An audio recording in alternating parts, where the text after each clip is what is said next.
नमस्कार बंधुगण, बिंदास ओडिशा यूट्यूब चैनल को आपको स्वागत। ओडिशा रे आउ 4 कोरोना आक्रांत चिन्हट, आक्रांत संख्या छुईला 48। देश समेत राज्य में क्रमागत द्रुत गति में वृद्धि पाउछ कोरोना संख्या।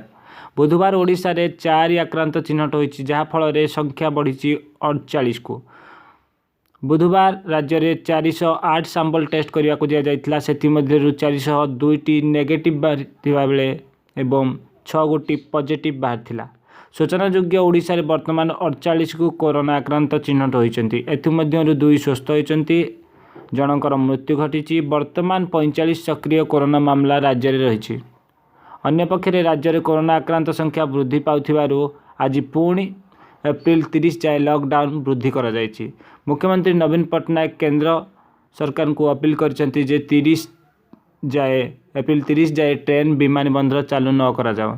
यह कहते जे लॉकडाउन अवधि बढ़ाई ओडिशा कैबिनेट निष्पत्ति नहीं और केंद्र सरकार को मध्य यह सुपारिश देछि। एक शताब्दी मानव जाति सम्मुखीन करुवा कोरोना भाइरस हेउछि सबुठारु बड़ विपद। जीवन में केबे समान हेब नाही। आमे समस्ते याकू एकाठी सामना करने उचित। आमर बलिदान एवं प्रभु जगन्नाथ को आशीर्वाद यह मध्य ठीक है बोली मुख्यमंत्री निजे बयान करछन्ति। जून 17 पर्यंत समस्त शिक्षानुष्ठान गुड़िक बंद रहिबो।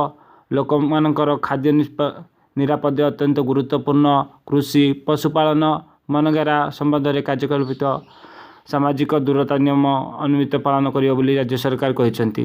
पूर्वपरि सामग्री परिवहन चला को अनुमति दिया जिवो बोली एथि मध्य कहा जायछि।